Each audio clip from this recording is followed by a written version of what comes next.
Just admitted them. Hi, everyone. Welcome to our info session, focusing on our MSc in Societal and Environmental Psychology. My name's Will. I'm a program manager in the Department of Psychological and Behavioral Science here at LSE.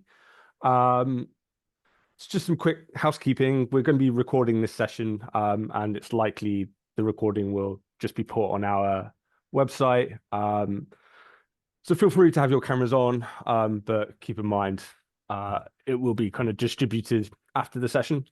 And we'll have a Q&A at the end for anybody who has additional questions. So I'm going to hand over now to Dr. Fred Basso, who's a program director on MSc in Societal and Environmental Psychology. Thank you very much for the introduction, Will, and thank you all for coming and attending this session. Sadi is also attending this session. He's with us, and he will be co-directing the program with me. We are very happy to have this session with you, and we know that not everyone could join, but this is recorded, as Will explained, and so those who cannot attend can also watch this. And if you have to leave by the end, this is not an issue. As you know, it's recorded, and we can also address your questions by email. We wanted to have a session to introduce the program, but also to clarify a few things, because the website at the moment is not fully updated. For some legal reasons, it's a bit complicated. We can answer this question afterwards, but we want to give you an overview of how things are going to unfold in this program. And afterwards, we are very happy to answer your questions should you have some. So this is the MSc in Societal and Environmental Psychology. This is a new MSc in the department, but it's something that is basically revisiting a previous MSc, that is still ongoing. This is the one that we are running this year, that is called Psychology of Economic Life. So there are some overlaps and there are some differences that we can also clarify if some of you have questions about that. So I'm gonna introduce this MSc. There is a team that is associated to this MSc, Sadi, who is online with us, Atrina and Lee, and Leah and Will, that you have seen. Atrina and Leah could not join us today because they have professional commitments, but this is the team. You have also other colleagues in the department, of course, with who you can interact, and I will mention that afterwards when it comes to the half-unit options that you can take. We work in the field of sustainability with a perspective that is what we call social psychology or societal psychology, and the interactions with other disciplines too. So this is an MSc that is pluridisciplinary. It's an MSc that takes into account several dimensions, several aspects of economic, social, and institutional life, and political dimensions also. So we don't want to study sustainability in a way that is disconnected from the rest of the society. This is at the core of the society, and so we need to take into account several influences. So Sadi, my colleague, wrote 2 books that are some innovative perspectives that are pluridisciplinary and that are meant to guide change in society and in organizations. So he will give some lectures about that, and he can also elaborate a bit about that afterwards. I wrote a book with a colleague of mine that is about embodiment, which is a literature in psychology that connects human beings with the world, but also with their body, and that could help rethink society and also challenge some of the models that we have in economics, in political sciences, and so on. So it connects to several disciplines. And I will not cover many aspects of it, but some of the aspects of this book during my lectures. And there is also an article that I will use actually on a regular basis in the lectures, and that is called the Wiser Framework, which is a way of revisiting the Sustainable Development Goals. And my colleagues, also Atrina and Leah, have done some publications lately, and you can see the references here, and they keep doing their work. Atrina is now a fellow in the department, and Leah is doing her PhD in the department with Sadi. We have 2 pillars in this program, as you may guess, in light of the name of the program, which is Societal and Environmental Psychology. And by societal, we understand the economic, social, and political dimensions of sustainability. So we don't want to limit the analysis of sustainability to only one aspect of the economic or social or political reality. We want to take them into account, and we want to see how they interact, which is fundamental if we want to understand how to make the world more sustainable. There is the environmental dimension, of course, that is at play. Environmental psychology is a discipline that has two main dimensions. One that is to study people's interactions with their, for instance, physical environment, which is an aspect of the literature that we will take into account, but that will not be our main focus. But Sadi covers that, of course, with his theory, the installation theory.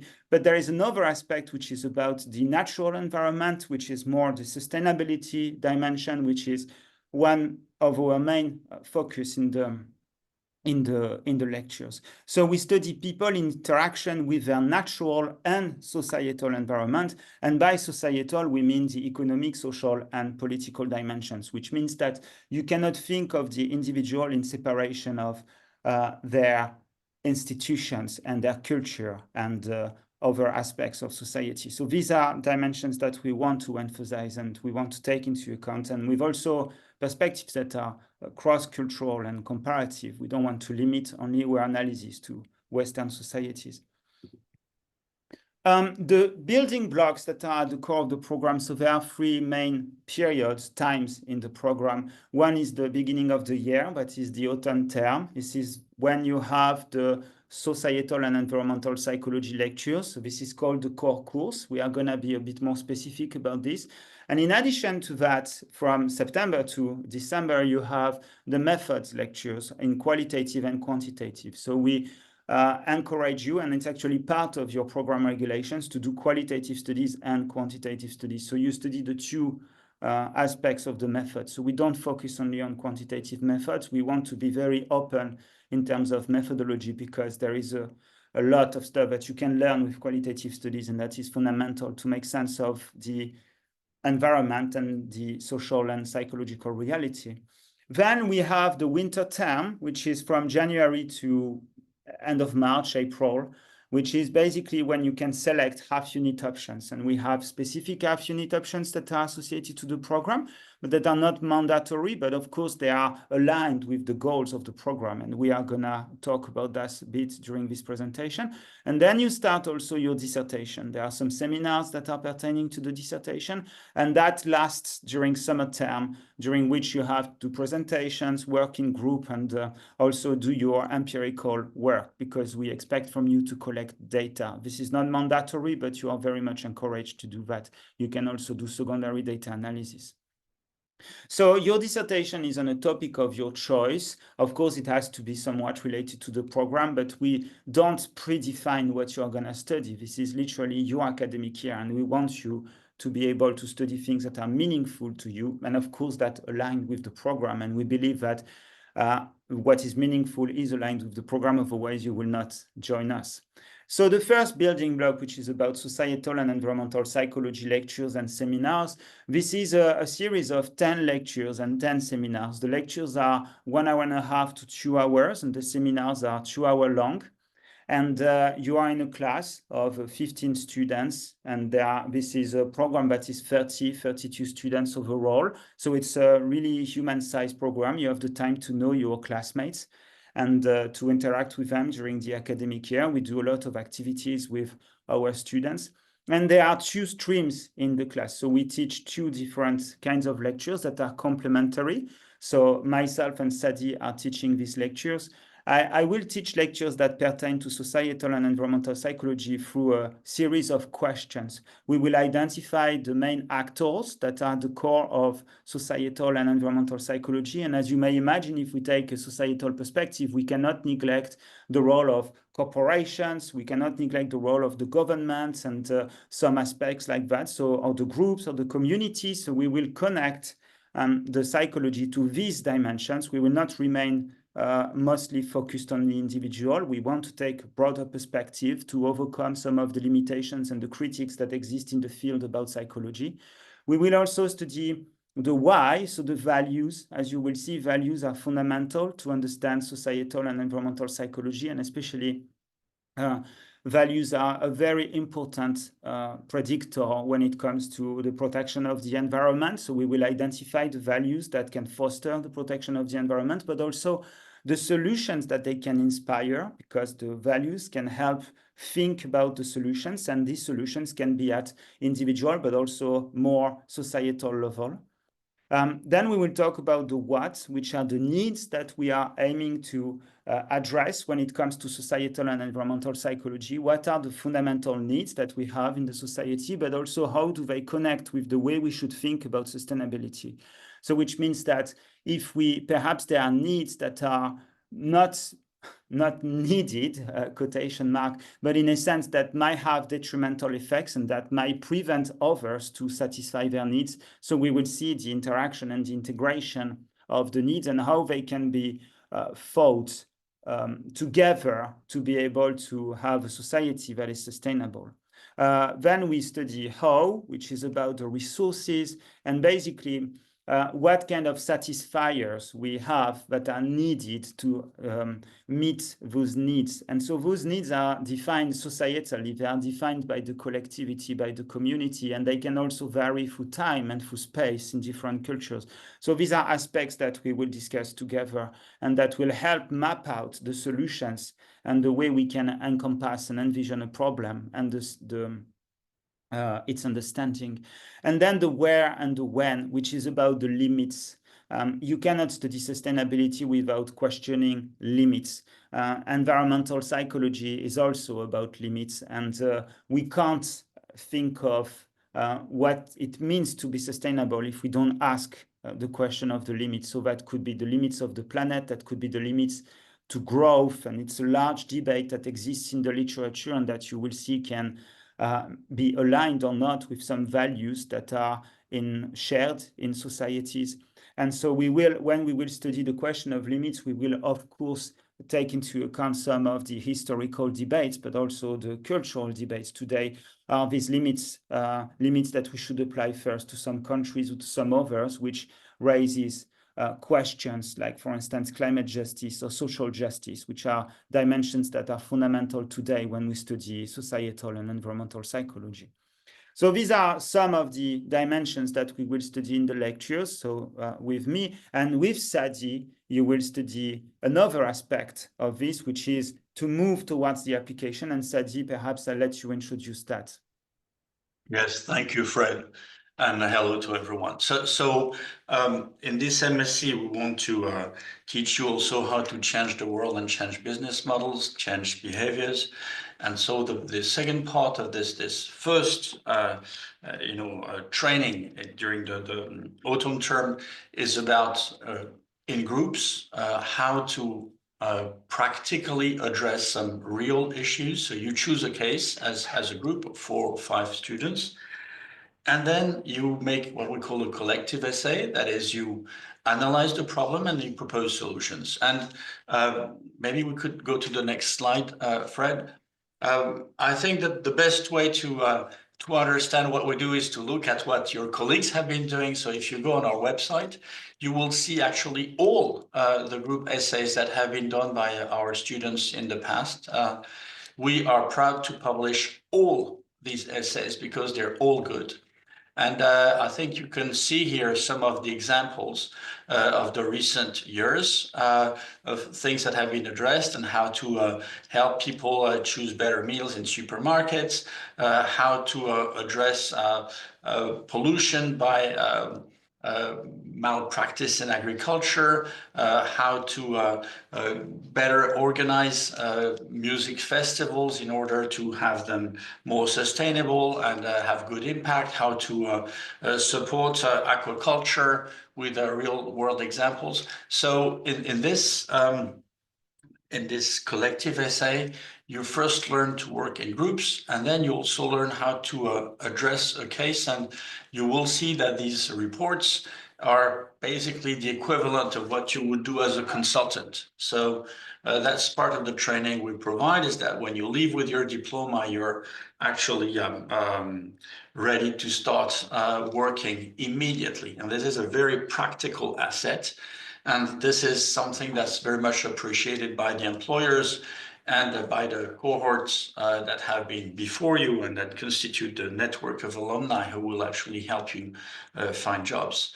And I really insist, I mean, the proof of what we teach is in the pudding. Have a look at these essays and you will know what you'll be able to do, just as your colleagues did after only a few months of the program, because this is just the beginning of the year. And I'll give back the floor to Fred to talk about half units. Thank you, Sadi. So one thing that we want to insist about is that these topics that have been selected are topics that students came up with. So they are associated, allocated to a group. We try to balance the groups in terms of skills. So some of you have a background in economics, some of you have a background in psychology, some of you have a background in sociology, anthropology, management, political sciences. So most of the time students are psychologists by training, but there is diversity in the cohort. And we encourage this diversity. We believe that you learn from each other also during the year, and that is a fundamental part of your experience at LSE, with different cultures, different point of views, different trainings. And therefore, when you are going to meet with your classmates, you're going to select a topic and you are going to think of the topic you want to work on together. So this is something that, in a sense, allows you to understand different perspectives and connect with people's views and their differences according to their background, but also according to their nationality or culture. So this is something that is important and that we want to maintain this group work. You will give presentations, you will write these documents, and that's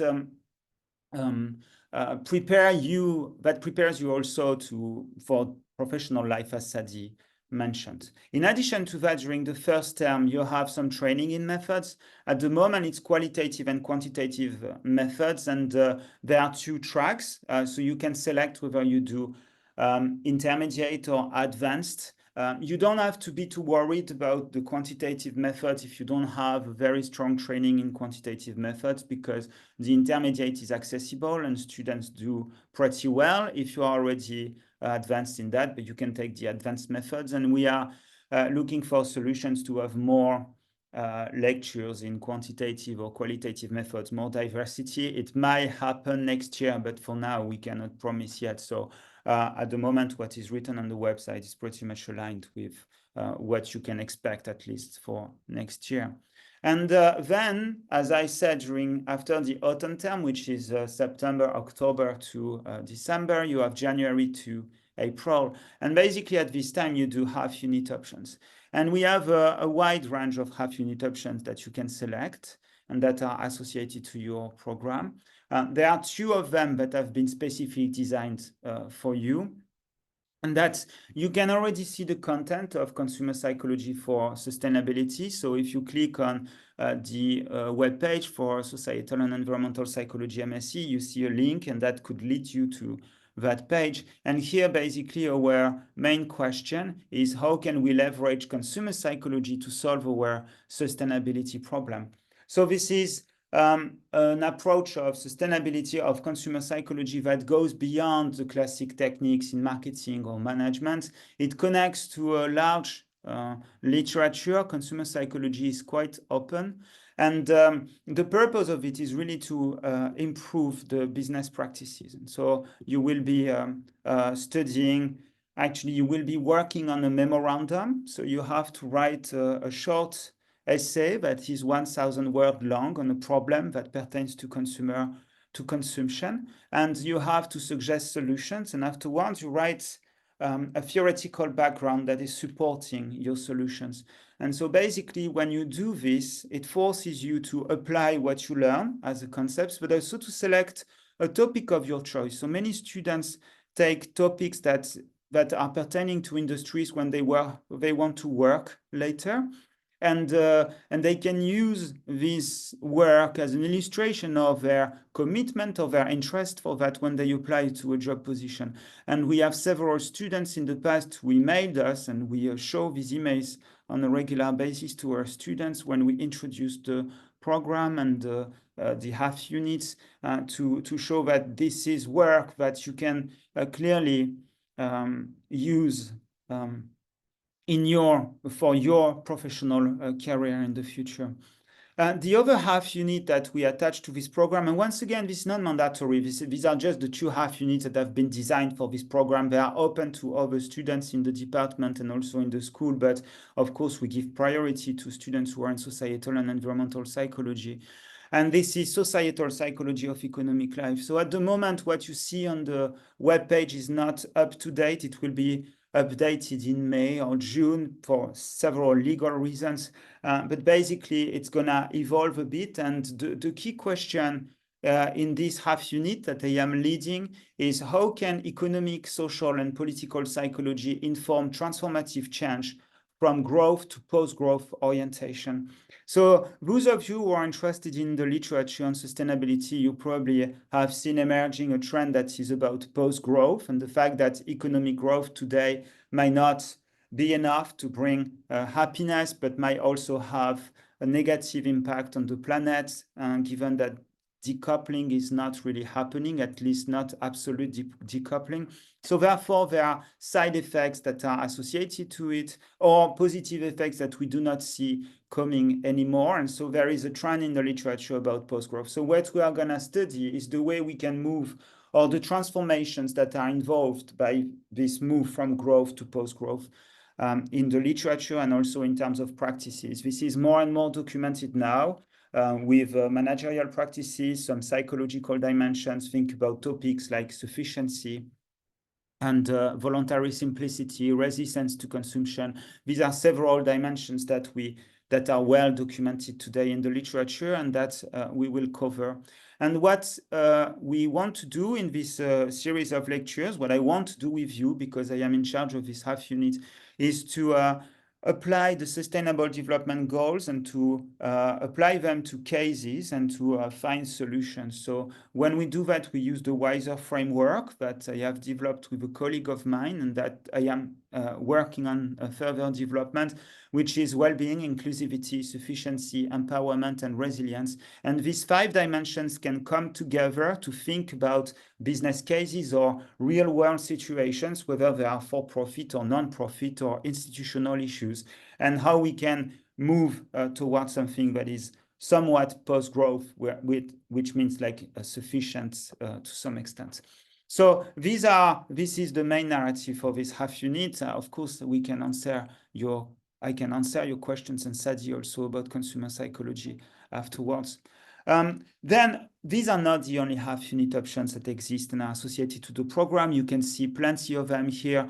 I just underline some of them for those of you who are curious about that. For instance, there is a corporate communications. If some of you are willing to have more career in communication, and so this is a popular half unit that students take in the department. There is also political psychology for those of you who are more into the societal discussions and the political aspects of it.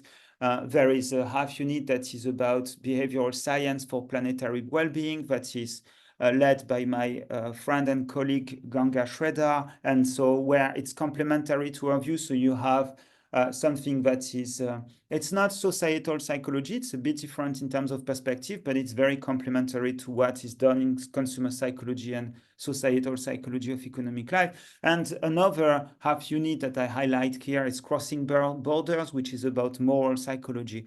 But as you can see there, and conflict, so it's more like cross-cultural and conflicts around the world.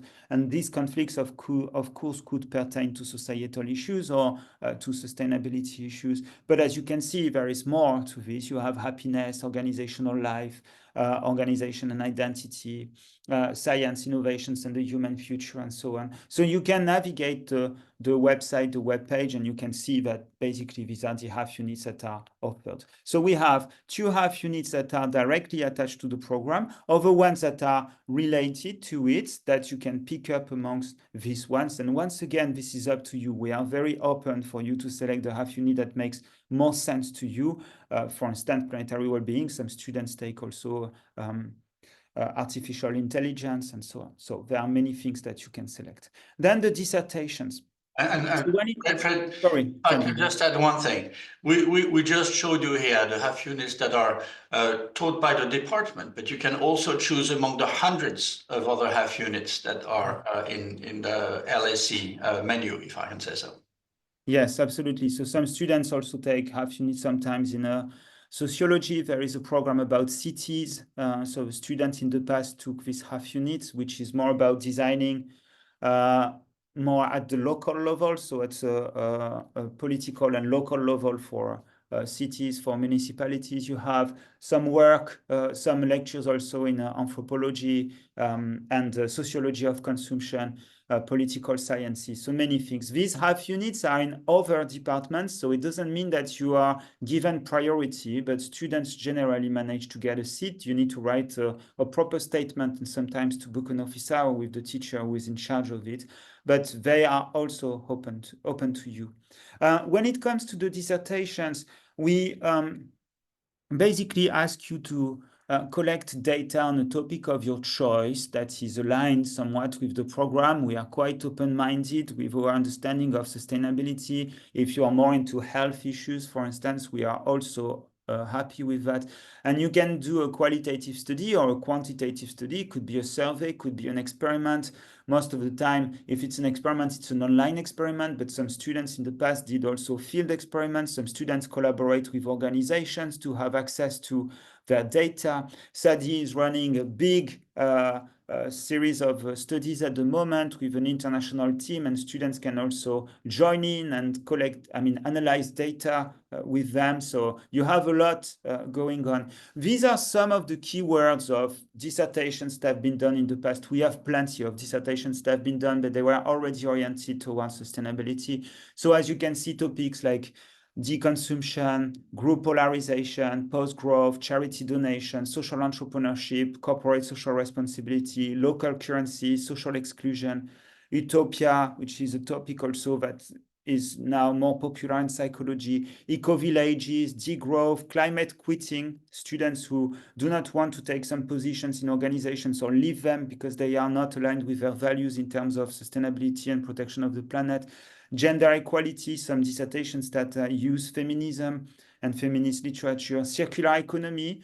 We have a student, for instance, who did a dissertation on circular economy, and now she's working with London, which is an organization in London that implements circular economy for organizations. A student last year did a dissertation on effective altruism, and it was vegan consumption, as far as I remember, community gardens, animal welfare, climate justice, generative AI. We had dissertations about that, and AI and sustainability, of course, meat consumption, SDGs, fast fashion, demarketing, climate denial, consumer resistance. As you can see, many topics that are very open, and these are just some of them.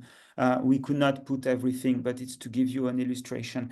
Every time you can study that qualitatively or quantitatively, and sometimes students do mixed methods, which could be an asset if some of you want to work in market research or do a PhD later on, because of course, the more you study different methods, the better it is in terms of skills for you to continue your research or advanced research.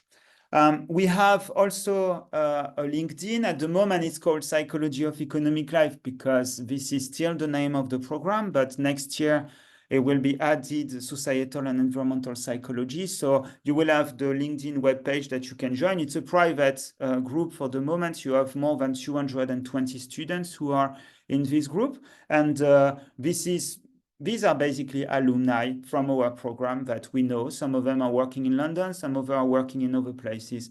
And you can be in touch with them. Some of them are in big organizations. Some of them prefer smaller organizations and non-profit organizations. So we have a variety, a lot of diversity for our students and their job prospects and work afterwards. So you can you will be able to connect with them, and if you are already willing to connect with some of them, we can, of course, you can email me and we can share some of their names. So some student who applied this year asked me for Latin American students with whom they could connect, because they wanted to see how they could apply what they have learned with us in their work afterwards. And this is a student who is going to join us, by the way. So this is great news. But this is what you could do if you wanted to learn a bit more about the program and know people's experiences.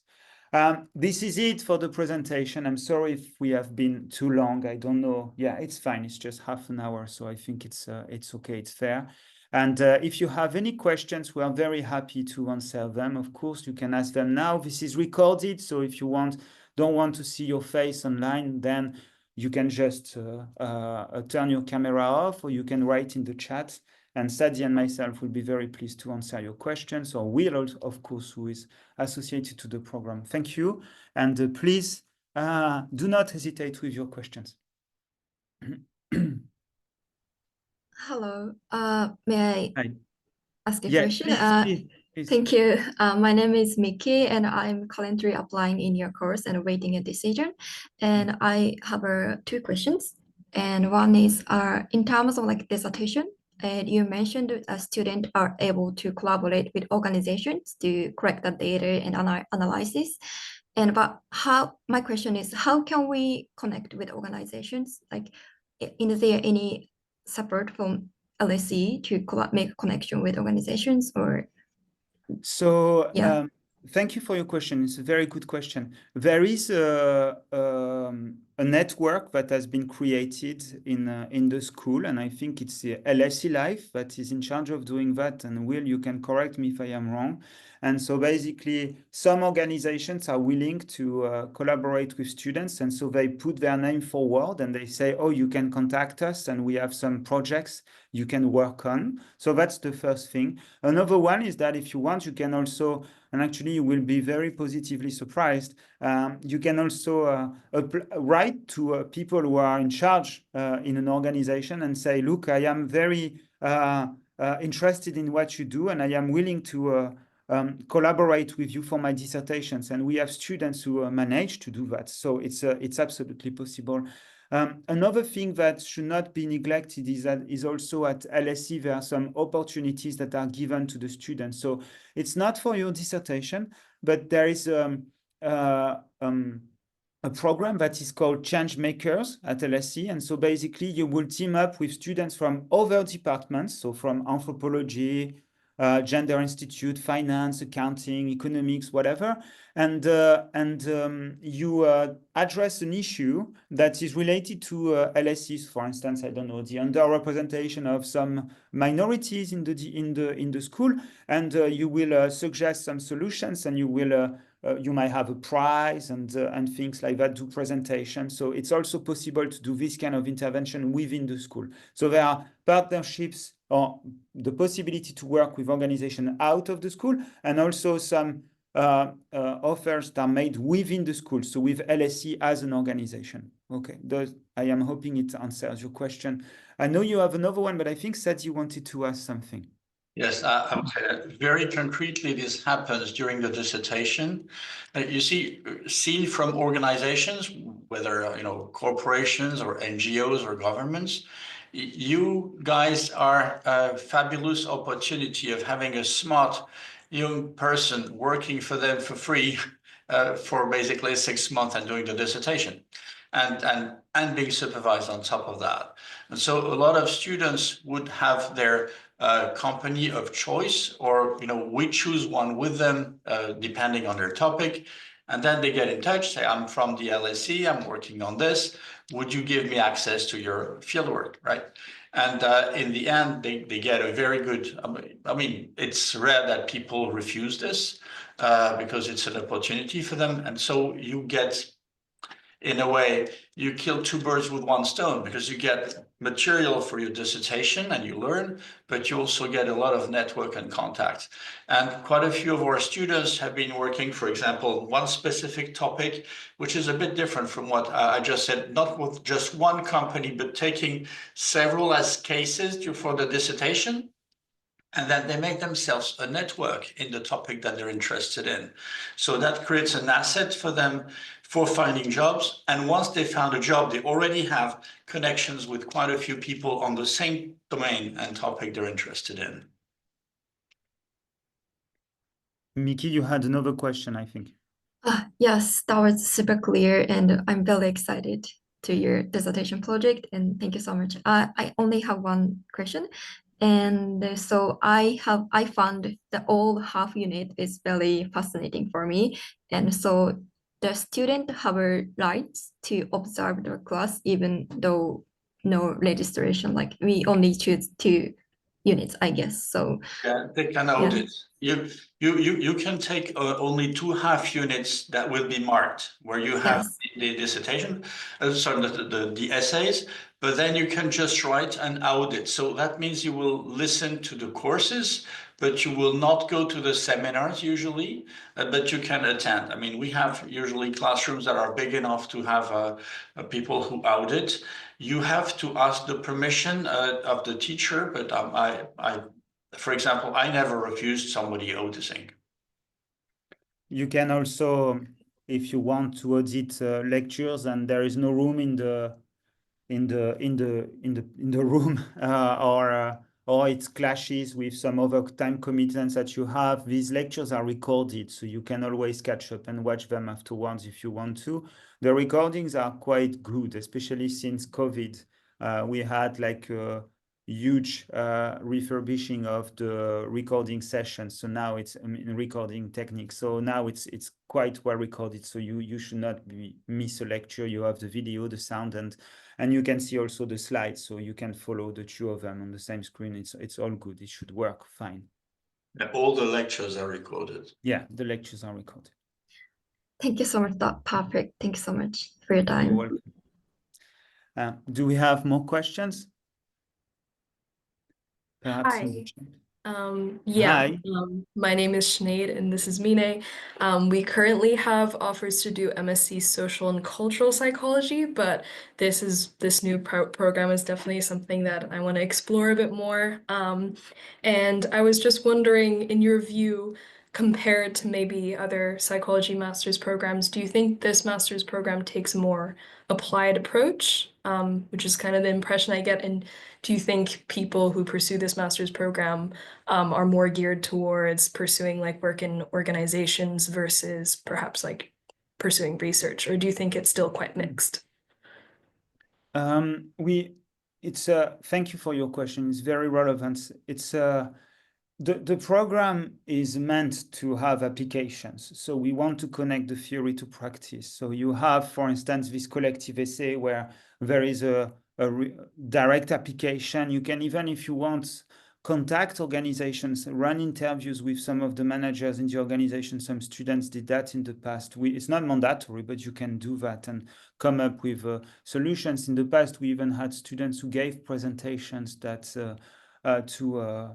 to consultants and to managers. So they were coming and attending their presentations. So Sadi organized this last year, for instance. So there is a connection to applications. There is also your half-unit options, the 2 of them that we have designed. In both cases, you have this memorandum and the theoretical background to write. So there is a clear connection with the 2 of them. And your dissertation can be directly in contact with an organization if you want to, or more generally applied. This is not an issue. Of course, this is an MSc, so we expect from you to engage with concepts. So it's also conceptual. We do theory, and there is theory in our lectures, but we do theory to understand the practice and to do applications, not theory for the sake of theory. When it comes to the comparison with the other programs, it's very hard to say because they just don't have the same focus. Some of the programs are not oriented towards sustainability, or this is not the main goal of our program, which is what we have decided to do in this program. And they are not always directly relevant to organizations or to corporations or to organizations, whether they are profit or non-profit. And we don't... I mean, what we teach could be applied in for-profit or non-profit context, but this is if you take the program in organizational social psychology, for instance, they will also engage with applications, but they will be different. They will be more about management, for instance, or HR, leadership. So it's just another literature. In social and cultural psychology, they also do applications, but they will be probably different sometimes in the work in the communities. For instance, a colleague of us is working on favelas. She's working on conflicts in Colombia. So this is another kind of literature. It's not that it's not applied. It's just it's not the same kind of application, if you want. So I think every program in the department is applied because we really want to connect psychology and behavioral sciences to the world. But the applications that we do will be aligned with the program. So in our case, it will be environment, sustainability, protection of the planet. Of course, we take into account well-being, but this is very sustainability oriented. That's the main message. Does it answer your question, Sinead? Definitely. Thank you. Brilliant. Thank you. Well, all our assessments are actually part of the teaching rather part of an assessment. So as you see, they're made like memos or recommendations or reports for consultancies. So that's very, very hands-on. There was one part of the question about research, right? We do, of course, trained for research, right? But we also trained for, applications in real economic life, right? So we think that you can actually do both. That's great to know. Thank you.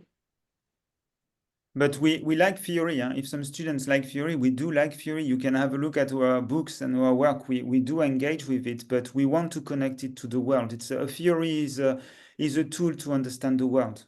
So that's how we see it. Yeah, Kurt Lewin used to say, there is nothing more practical than a good theory.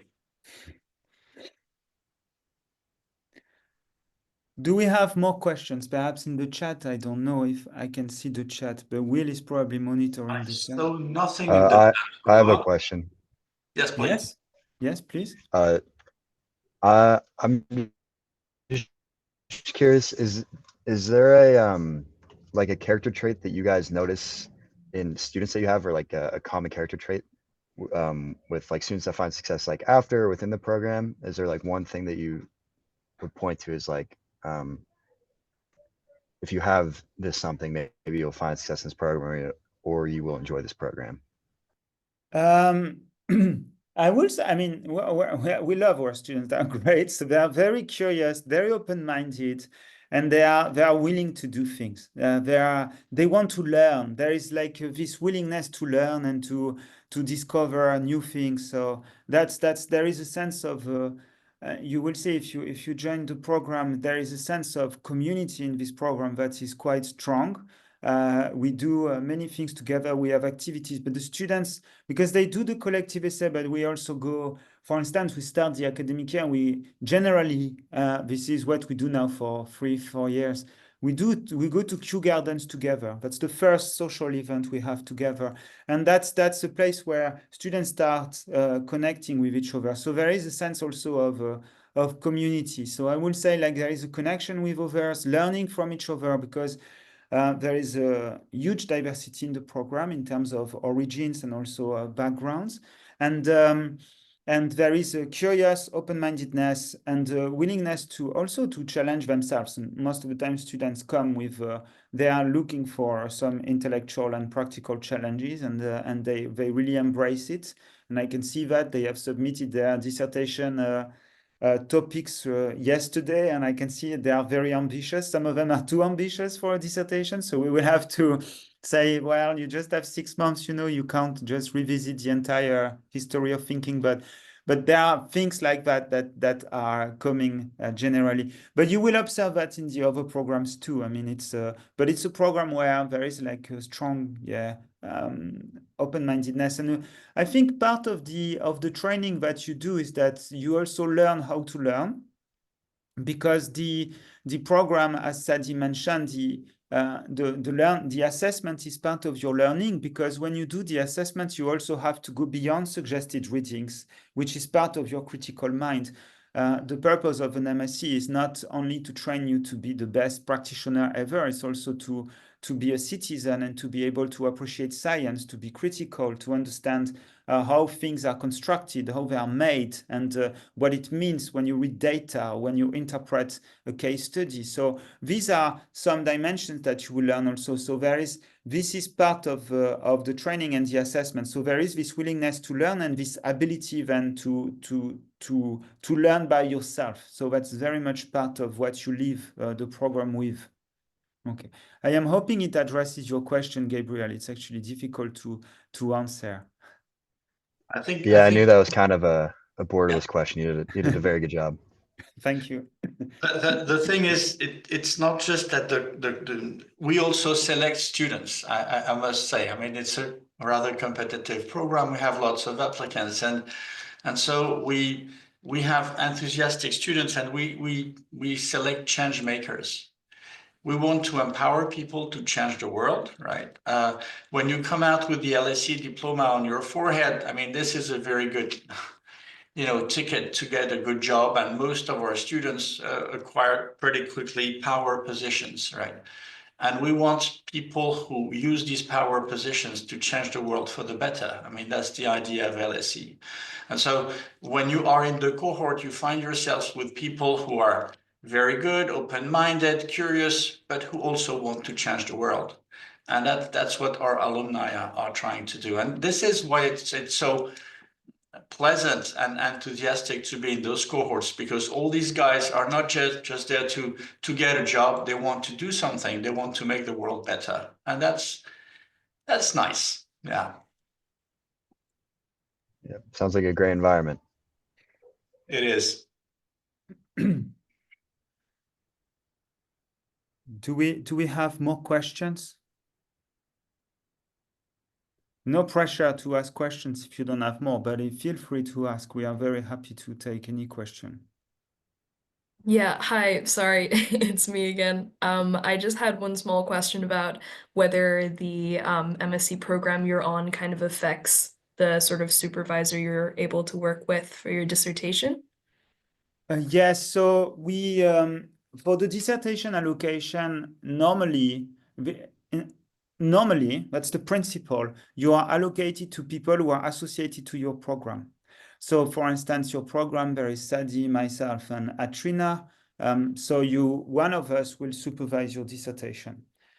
If exceptionally the work that you want to do connects to another colleague in the department, it's not impossible that you could work with them, but it's a very, very rare. I will say it's not the principle. So if you are in the program with us to do your dissertation, you will, if you join our program, you will work with one of us for your dissertation, and we will help you. It doesn't mean that you are not able to book an office hour with another colleague, for instance. That's absolutely possible, and they can also give some advice. But the supervisor, the person who will support you, follow you, and also mark your dissertation, there is a second marker also, is someone who is from the program. And we try to give you the supervisor you're asking for, right? So the way we distribute is we try to have someone who knows the most about the techniques you're using or the field you're using, but most importantly, I mean, the person you want to work with. That's the basics, right? But as Fred says, you can have office hours with whoever you want, basically, right? Cool, sounds good. Thank you. You're welcome. Do we have people work better when they like what they do and they feel good?